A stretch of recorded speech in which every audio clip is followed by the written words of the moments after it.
おはよう、こんにちは、ふうろくんだ。元気であることを願う。今日は新しいビデオを作っていて、上司のことを話し続けたくて、特に、で、を、からまでっていう助詞を一緒に深く勉強したいと思う。でも、このビデオを始める前に、今後のビデオをもらわせるように、君にチャンネルを登録してほしい。Donc, tu as juste à cliquer sur le bouton, s'abonner et sur la cloche des notifications pour être averti de la sortie des prochaines vidéos. Tu peux également accéder à du contenu bonus, en te rendant sur ma page Facebook et sur mon compte Instagram. Sur Facebook, donc, il y a un proverbe par jour avec du vocabulaire et sur Instagram, il y a un mot par jour avec l'explication des lectures des kanji, des significations de ces kanji. Voilà. Donc, comme tu l'as entendu dans cette introduction et comme tu le vois dans le titre de cette vidéo que je n'ai pas encore choisi, il va falloir que je trouve un titre à cette vidéo parce que c'est un peu la... Comment dire, c'est une vidéo un petit peu entre guillemets fourre-tout, hein, mais elle est quand même reliée aux particules. Donc c'est la suite en fait de la vidéo que j'ai faite sur les particules, ni, de, wo, kara, made et alors on va pas traiter bien sûr comme tu l'as entendu la particule ni déjà parce que même s'il reste des utilisations, on les verra dans d'autres vidéos qui seront reliées en fait à d'autres notions, et la particule est bien sûr parce que on l'a traité entièrement. Donc on va se concentrer sur la particule D, sur la particule wo, kara et made dans cette vidéo. Donc l'objectif de cette vidéo, c'est bien sûr d'approfondir les particules de, wo, kara et made, puisque dans la précédente vidéo que j'ai faite et que je t'invite à voir, si ce n'est pas le cas, donc ça s'affiche juste là, je n'ai traité en fait que l'aspect entre guillemets localisation et déplacement de ces particules. Donc aujourd'hui, on va voir d'autres aspects de ces particules qui sont peut-être plus connus, que tu connais peut-être un peu plus. Voilà. Donc pour commencer, on va partir sur la particule donc D.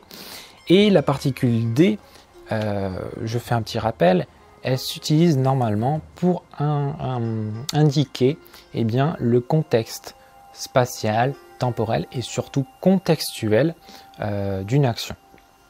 Et dans ce cadre, on va pouvoir donc utiliser la particule D pour indiquer le moyen, la manière dont une action est faite. Donc on entre encore là dans le cadre le cadre contextuel de l'action. Donc pour prendre un exemple, on va essayer de traduire en japonais. Je vais à l'école en bus. C'est une phrase très très simple. Alors comment on va faire? Tout simplement, on va dire basu de gakko ni ikimasu ou basu de gakko ni iku. Basu de gakko ni iku. Voilà. Tout simplement, on utilise ici la particule D juste à côté de basu, le bus, qui indique donc le moyen utilisé pour aller à l'école. Je prends un autre exemple. Si je veux dire que une lettre écrite à la main. Comment on va dire une lettre écrite à la main? On va dire te de kaita tegami. Te de kaita tegami. Te de kaita tegami. Voilà, tout simplement.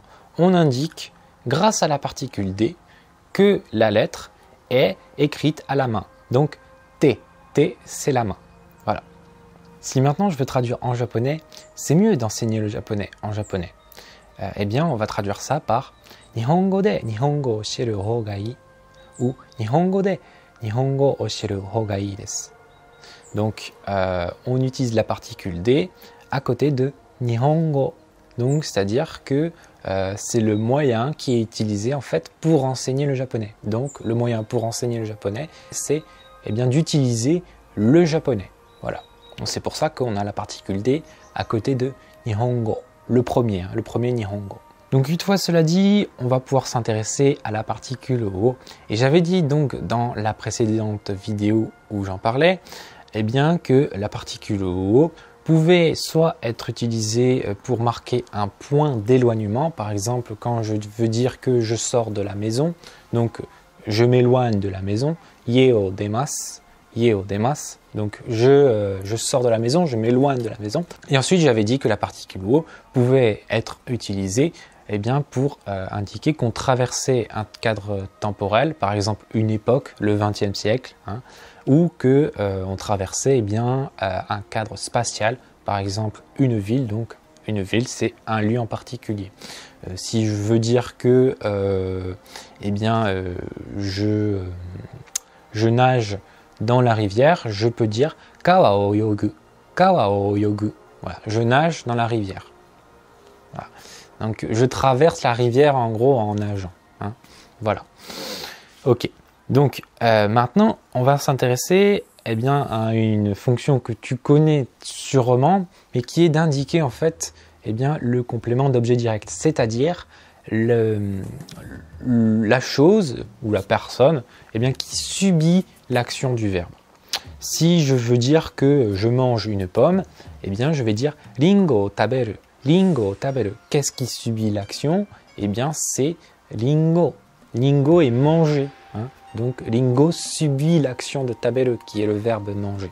Voilà, c'est pour ça que en fait il y a la particule o juste à poser à côté de ringo. Voilà, tout simplement la particule o, elle indique le COD également. Donc ensuite on va pouvoir aborder la particule kara. Et j'avais dit donc dans la précédente vidéo sur les particules que la particule kara elle permettait d'indiquer l'origine, le point de départ de quelque chose, la cause de quelque chose. Voilà. Donc je te laisse voir la vidéo si tu ne l'as pas encore vue. Hein. Le lien est toujours en description.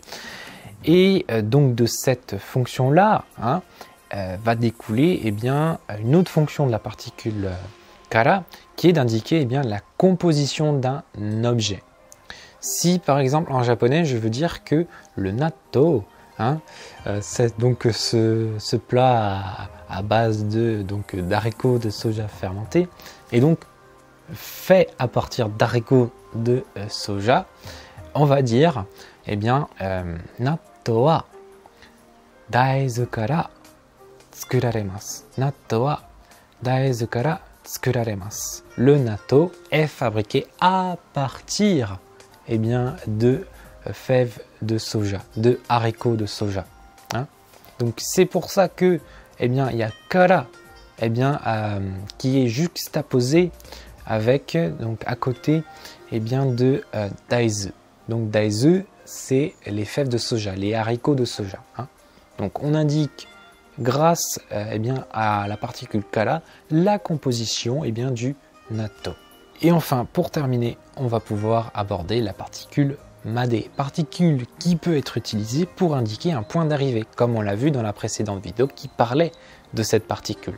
Si par exemple, je veux dire en japonais jusqu'à 8 h du soir, ça va se dire yoru hachiji made, yoru hachiji made. Donc jusqu'à 8 h du soir. On utilise la particule made pour indiquer un point limite dans le temps. Ça peut également être un point limite dans l'espace. Voilà. Par exemple, si je veux dire jusqu'au parc, je pourrais dire koen made, jusqu'au parc. Voilà. Maintenant, je vais compliquer un peu l'affaire et je vais rajouter la particule ni. Je vais la coller à made.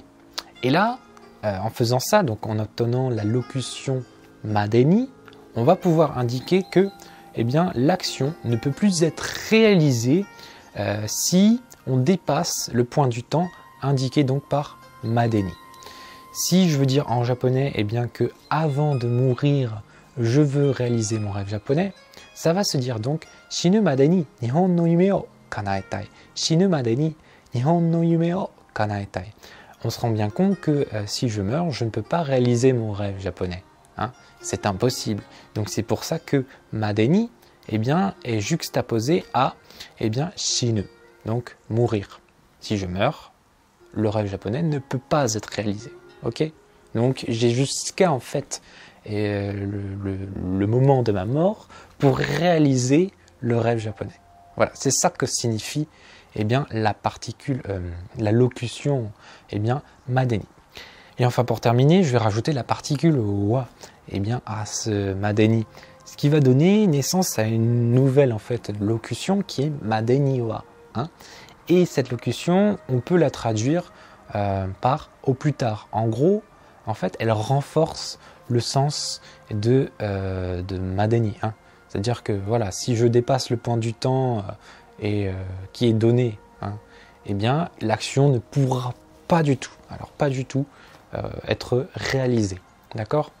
Donc si par exemple je veux traduire en japonais finis tes devoirs avant 8 heures du soir, voilà, imaginons que la maman elle dise à son enfant finis tes devoirs avant 8 heures du soir, hein, sinon tu mangeras pas, voilà, par exemple. Donc ça va se traduire en japonais par eh bien yoru 8時までには宿題を終わって OK. Yoru 8時までには宿題を終わって OK. Voilà. OK.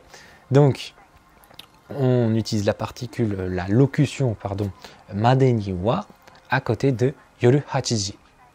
Yoru 8時までには. Donc c'est avant 8 heures du soir que les devoirs eh bien, doivent être terminés. Sinon, pas de repas. Hein. Pas de repas, tu es puni. Ok?